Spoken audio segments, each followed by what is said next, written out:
Salut à toi, aujourd'hui on va parler d'un sujet qui est très similaire à la dernière vidéo que j'ai sortie.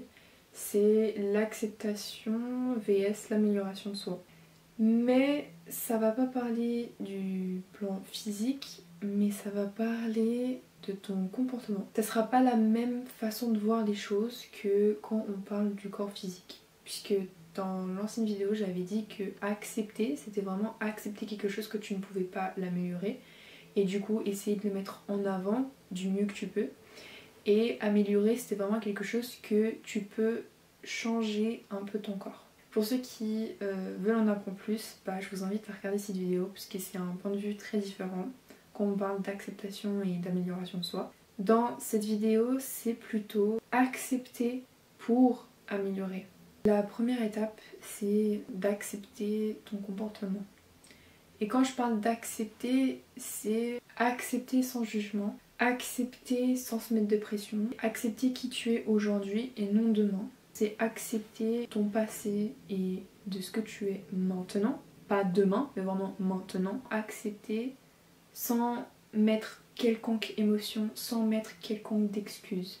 C'est juste analyser ton comportement et comprendre comment tu pourrais l'améliorer. C'est pas se dire je suis timide et c'est comme ça, mais plutôt ok, aujourd'hui j'ai du mal à parler à certaines personnes, aujourd'hui j'ai du mal à m'ouvrir, aujourd'hui j'ai du mal à être plus sociable, plus sociable, plus social, plus sociable, plus sociable, mais je vais faire en sorte d'améliorer ça. Si tu ne prends pas conscience de tes points faibles, tu ne pourras pas progresser, tu ne pourras pas les améliorer. C'est comme résoudre un problème sans connaître le problème. Tu vas tourner en rond plus qu'autre chose. Fais face à toi-même, vraiment, c'est hyper important. Et d'accepter même des choses qui, peut-être t'as fait des trucs qui n'étaient pas du tout, qui n'étaient pas corrects, accepte-les. Pas pour dire oui mais j'accepte qui je suis comme ça et je vais jamais m'améliorer. Non, c'est vraiment accepter que maintenant t'as fait ça, dans le passé t'as fait ça, mais grâce à ça, ça te permet d'évoluer puisque tu sais que c'est pas un bon comportement qu'il faudrait que tu aies envers d'autres personnes ou même envers toi-même.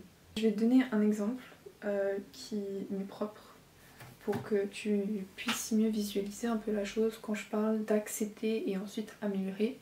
C'est que personnellement j'admirais énormément les personnes qui étaient hyper sociales, enfin sociables, qui étaient tellement sociables, qui parlaient avec des gens comme s'ils se connaissaient depuis des lustres alors qu'ils viennent juste de se connaître pendant 2 ans, qui engageaient la conversation, qui savaient quoi dire, qui savaient pouvoir parler aux gens sans aucun souci. C'est pas ma zone de confort, d'accord? C'est pas mon point fort. J'ai d'autres points forts, mais ça c'est pas mon point fort. Et en fait, avec le temps, j'en ai eu marre d'avoir marre. En fait, j'en ai eu marre d'en avoir marre de ma situation. Ce que j'ai fait, c'était que j'ai commencé à parler avec une personne, parce que je me sentais plus à l'aise de parler qu'avec une seule personne qu'avec un gros groupe. Quand j'étais en groupe, quand j'étais peut-être en soirée avant, quand il y avait des événements dans des restaurants ou même dans des cours de danse, j'allais plus vers des personnes qui étaient seules.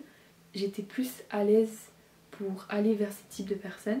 Pour débuter, du coup je commence, je parle, je discute, des fois c'est bien, des fois ça marche pas. Et pour être honnête, j'ai eu beaucoup de blancs. Du coup des fois c'était un peu gênant. Je savais pas faire de blagues, du coup je faisais pas de blagues, j'étais pas drôle. Et t'essayes de trouver des types de discussions, t'essayes de parler et en fait, après ça, petit à petit, j'arrivais mieux à parler avec une personne beaucoup plus à l'aise. Ensuite une autre personne en ayant une discussion avec 2 personnes, en ayant une discussion avec 3 personnes et avec 4 personnes. Je suis pas encore au stade pour parler devant 100 personnes, même si c'est aussi un de mes objectifs et ça viendra avec le temps. Je suis aussi pas forcément encore à l'aise à 100%, mais je vois qu'il y a beaucoup d'améliorations dans ma vie et je le vois, puisque j'arrive mieux à poser des questions beaucoup plus intéressantes que dans le passé. Par exemple, avant je disais quelle est ta couleur préférée, quel est ton signe astrologique ou des trucs comme ça. Bon, c'est vrai que je les pose tout de même, mais il y a d'autres questions que je pose comme c'est quoi tes objectifs de vie?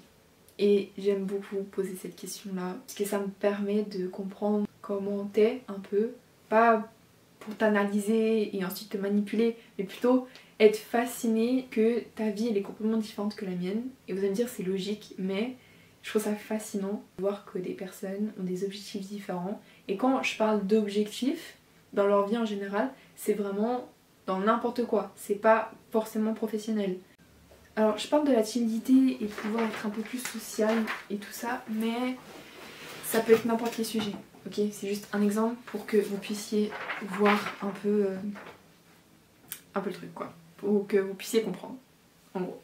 Ensuite, un autre point qui est super important, qui est vraiment presque le cœur de cette vidéo, c'est que ton passé ne détermine pas qui t'es aujourd'hui.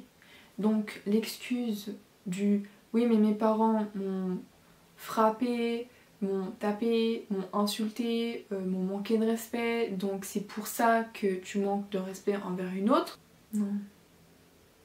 C'est pas une excuse, d'accord? C'est pas une excuse. C'est... Tu dois accepter que oui, certes, tes parents ils t'ont fait ça, ils t'ont fait je ne sais quoi, quel truc dans le passé, mais ça veut pas dire que tu dois prendre le même exemple. Ça ne veut pas dire que tu dois prendre toute cette énergie négative, toute cette frustration que tu as, que tu dois le dégager, enfin tu dois le ressortir chez les autres pour dire ensuite non mais c'est pas ma faute, je suis pas responsable de ce que je dis. Si t'es responsable de ce que tu dis, t'es clairement responsable de ce que tu dis. Tu peux pas juste cracher envers les gens tout ce que t'as pensé, tous les mauvais trucs. En fait tu peux pas cracher tout ce que tu penses envers une personne et dire ensuite non mais c'est pas moi qui est responsable, c'est mes parents.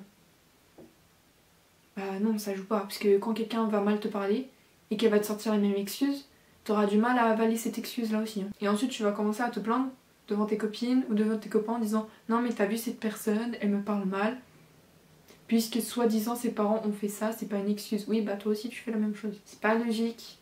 Genre si tu me donnes du respect, je t'en donnerai. Si tu m'en donnes pas, je t'en donnerai pas. Mais si t'es dans ce cas-là, accepte vraiment tous tes défauts, accepte vraiment tout ce que t'as pu dire ou faire de mal, même si tu dois te confronter, même si ça fait mal, même si tu dois retirer le déni, parce que c'est ce que tu dois faire. Tu dois enlever cette carapace, ce masque, ce voile, on s'en fout. Tu dois juste retirer ce déni pour pouvoir avancer et accepter que oui, avant, bah t'as maltraité une personne, t'as harcelé cette personne-là, tu as fait ci, tu as fait ça, tu as mal parlé à ta pote. Et accepter, même si des fois ça fait mal, d'accord, même moi des fois ça me fait mal quand je me dis que j'ai fait des choses.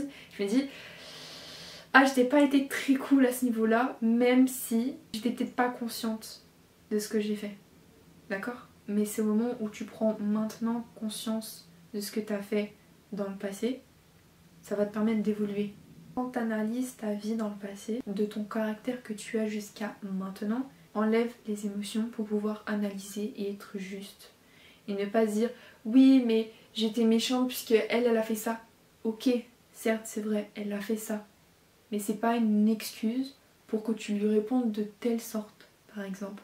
Juste d'analyser, juste de voir la vérité en face, sans aucune émotion. Genre vraiment être transparente avec toi-même. Parce que au moment où tu es transparente avec toi-même et que tu assumes ce que tu as fait et que tu fais face à tout ça, bah tu pourras beaucoup mieux évoluer et plus avoir peur de ce que les gens pourraient penser de toi. Parce que tu sais que tu es en train de progresser, tu sais que tu es en train de t'améliorer et que tu sais que tout ce qui s'est passé, c'est une leçon de vie, que tu feras pas le même schéma. Que grâce à ça, bah tu pourras donner des leçons de vie à d'autres personnes qui en auront besoin aussi.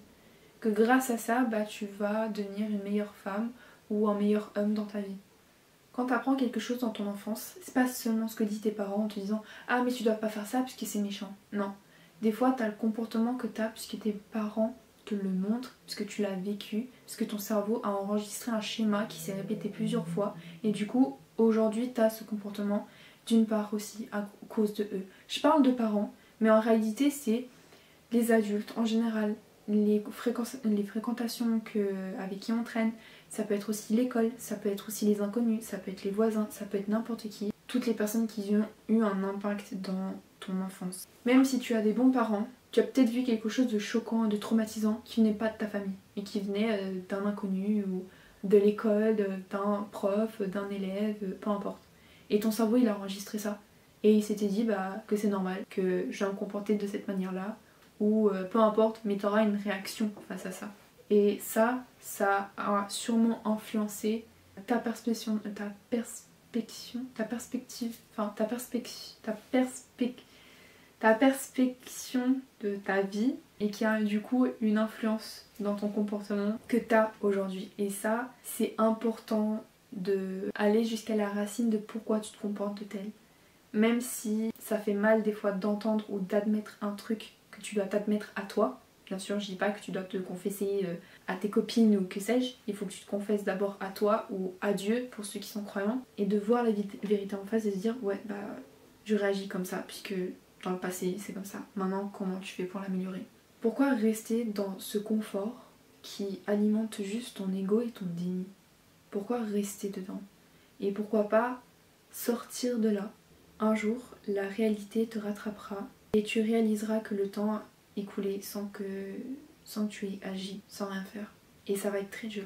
Plus tu attends, plus tu restes dans ce confort de déni, d'ego, plus la chute va être très dure. Et la vérité sera encore beaucoup plus douloureuse puisque tu vas te dire pendant toutes ces années j'ai été comme ça et je ne suis pas améliorée. Et des fois c'est peut-être un peu trop tard.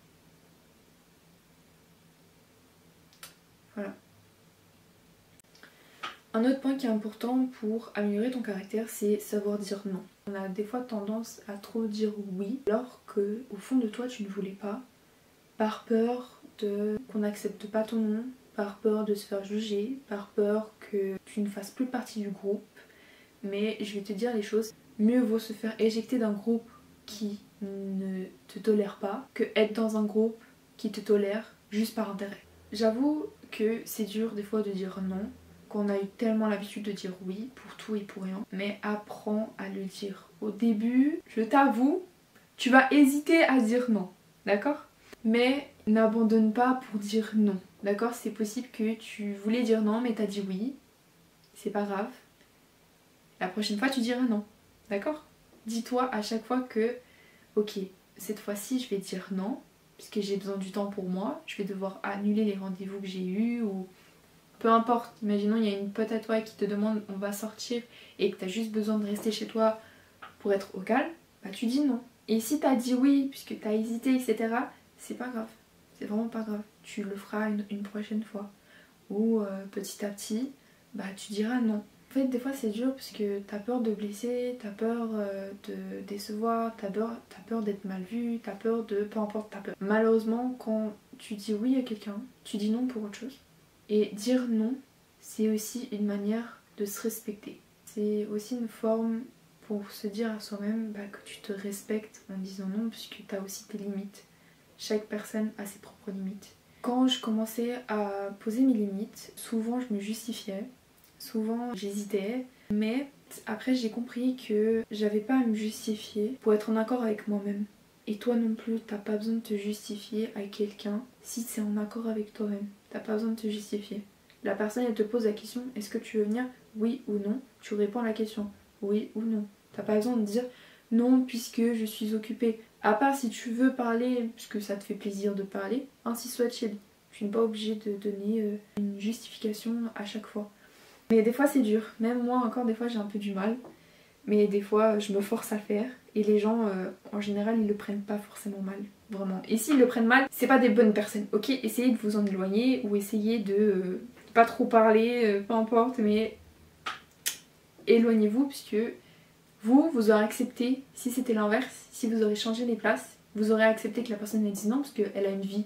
Comme toi tu as une vie. Comme toi tu as le droit de te mettre en avant comme lui il se met en avant. Tu as le droit, c'est ta propre vie. J'ai aussi des copines qui sont sympas et qui voient, enfin ouais ils voient que des fois j'hésite et elles me rassurent en disant mais si tu veux, tu viens pas, y a pas de souci. Et du coup je dis ouais c'est vrai, je veux pas en fait. Et puis c'est ok, on passe à autre chose. Et puis c'est bon en fait. C'est aussi ça dans les relations. C'est savoir connaître les limites de l'autre. C'est aussi très important. Des fois je prends aussi du plaisir à dire non. C'est pas un plaisir de dire un petit message, écrire un petit message, dire non je viens pas à ta soirée. Non, c'est plutôt de dire non je viens pas puisque ça me fait plaisir. Puisque je sais que je prends du temps pour moi. Puisque je sais que je me valorise. Je sais que je me mets en avant et je sais que je me respecte. Et ça c'est très satisfaisant en réalité. De temps en temps c'est vraiment très satisfaisant de pouvoir dire non. Et tu sais que la personne en face va pas le prendre mal puisque tu sais que t'es entouré de bonnes personnes. Mais être entouré de bonnes personnes, ça se construit aussi en commençant par se construire. En plus, le fait de dire non, les gens te respectent aussi puisqu'ils savent que t'as aussi tes limites. Et alors que si tu disais oui à tout le monde, mauvaise personne, c'est des personnes qui vont abuser de ta gentillesse. Ils vont dire oui, mais vas-y, je vais la contacter parce que je sais qu'elle va me dire oui. Je vais la contacter puisque c'est bon, je lui dirai quelques 2-3 mots doux et ça va le faire. Ou dire ouais, mais je vais un peu forcer et après t'inquiète, ça va le faire. Elle va dire oui. Mais sois pas comme ça, sois pas cette personne-là qui dit oui à tout et n'importe quoi alors que toi-même t'as besoin de te ressourcer.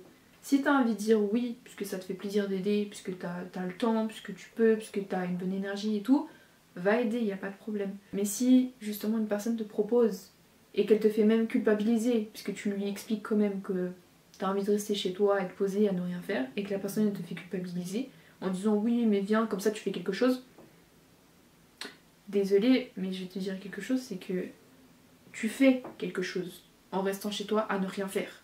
Tu es justement en train de te ressourcer, tu es justement en train de peut-être, t'as besoin de rester seule pour réfléchir à un problème et essayer de le résoudre, que d'aider ton pote. Bien sûr, si ton pote a vraiment besoin de toi, une urgence de ouf, c'est normal que t'ailles l'aider. D'accord? C'est normal. Il y a aussi un certain équilibre. C'est pas tu dois dire non à tout le monde ou oui à tout le monde. C'est vraiment un équilibre en fonction de tes limites à toi. Et t'as pas besoin de te comparer avec d'autres personnes. En disant oui mais elle dit souvent oui et elle va très bien dans ta vie. Oui mais peut-être toi t'as plus besoin de rester dans ton coin. Comme moi. Genre moi je dis des fois j'ai une jauge sociable. Enfin j'ai une jauge sociale. J'ai une jauge. Bref. J'ai une jauge sociale très bas. Ou pas très bas mais elle se vide vite. Je peux être très sociable. C'est cool. Mais si j'ai plus d'énergie, du coup des fois il faut que je reste chez moi pendant 3 jours, à voir personne, ou avoir un peu de... communiquer un petit peu avec les personnes mais sans plus, il faut me laisser dans mon coin. Voilà, donc si t'as besoin de 3 jours pour te reposer, tu prends 3 jours pour te reposer. Il y en a c'est l'opposé, c'est juste ils prennent un jour et c'est bon. Quand je vois trop de personnes, ou quand je suis trop stimulée avec du monde, de la foule, etc. J'aime pas, c'est pas mon confort, je peux pas, je ne supporte pas. Alors, ça va, mais je sais que je voudrais vite rentrer chez moi, quoi. Voilà, et j'aurais besoin de beaucoup de repos, de rester tranquille, chiller, écouter juste un son, et penser à rien d'autre, quoi. Tout simplement. C'est comment moi je fonctionne en tout cas. Aussi un autre point que je voulais parler, et je vais le faire très vite, c'est ta voix et ton comportement. Puisque je pense que vous avez déjà entendu, il faut aussi paraître que tu as confiance en toi alors que t'as pas confiance. Puisque tu vas influencer ton cerveau à lui faire croire que tu as confiance en ayant une bonne posture, en ayant, je sais pas, le menton un peu plus haut, que tu parles lentement, que tu sais articuler, que tu as un bon français. Les gens auront un point de vue vers toi très très différent. Et ils auront beaucoup plus de respect envers toi. De la même manière quand tu vas dire non, quand quelqu'un te proposera une sortie puisque tu as déjà prévu quelque chose. Les gens vont te respecter au moment où tu te respectes. Bon, à part cas d'exception, il y aura toujours des exceptions dans la vie, mais en gros c'est ça. Donc influence ton cerveau, soit la femme ou l'homme que tu es, que tu as envie de devenir, et deviens comme si tu l'étais déjà.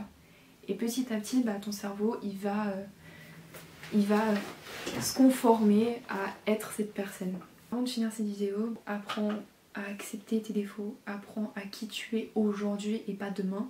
Apprends aussi à aller de l'avant et de t'améliorer de jour au jour, même si des fois c'est dur, pour être honnête, de changer certaines habitudes, puisque tu sais que ça c'est la bonne voie, mais tu sais que tu vas y arriver.